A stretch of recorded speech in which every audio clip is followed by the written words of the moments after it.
saudara dan saudari yang terkasih dalam Kristus. Selamat Tahun Baru 2021. Pada hari ini, bersama dengan seluruh gereja Katolik, kita merayakan pesta pembaptisan Tuhan Yesus Kristus.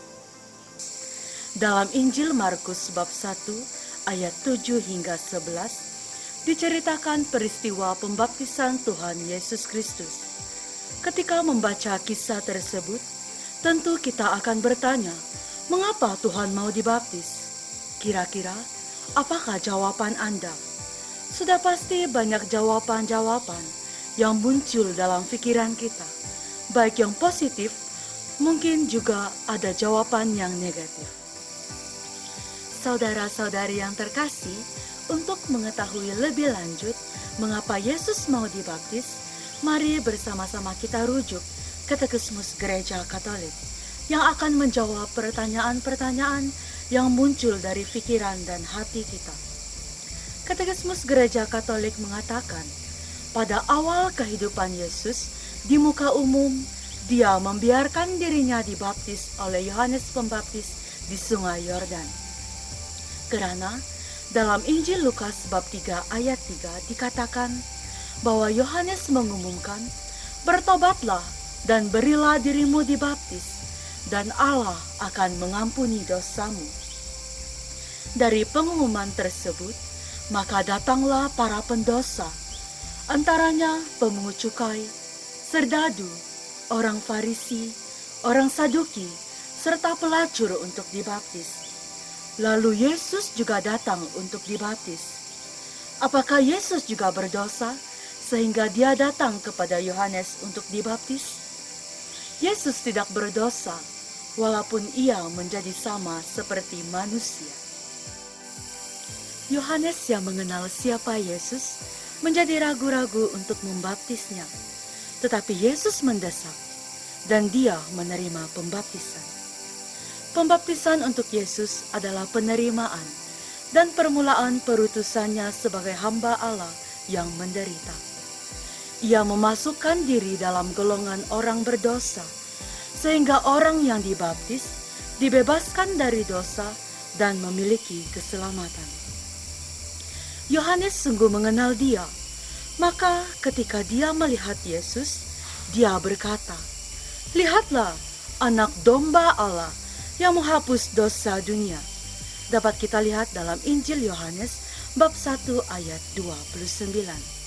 Yesus datang untuk menggenapkan seluruh kehendak Allah. Matius bab 3 ayat 15. Artinya, ia sepenuhnya taat kepada kehendak Bapa. Kerana cinta, dia menerima pembaptisan kematian demi pengampunan dosa-dosa kita.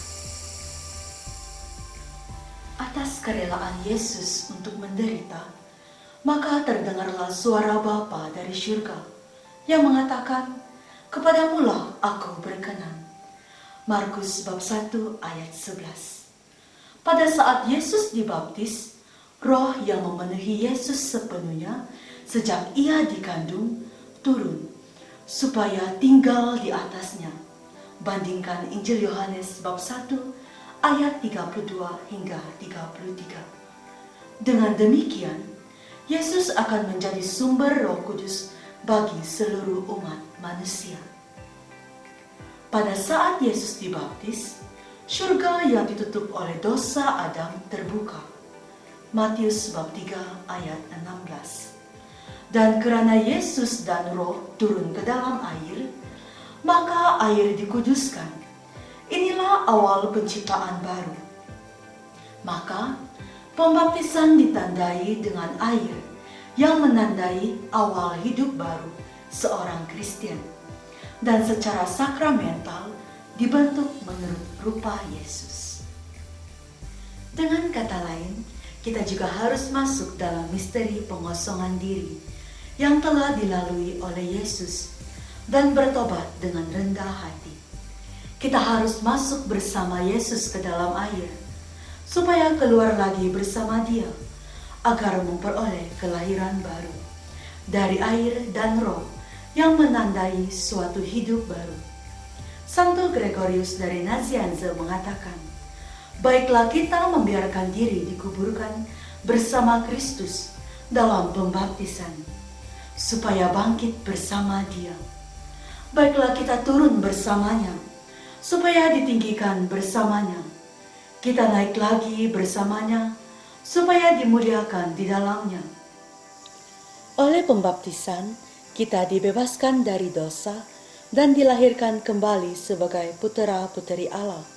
Kita juga menjadi anggota-anggota Kristus dan masuk dalam gerejanya.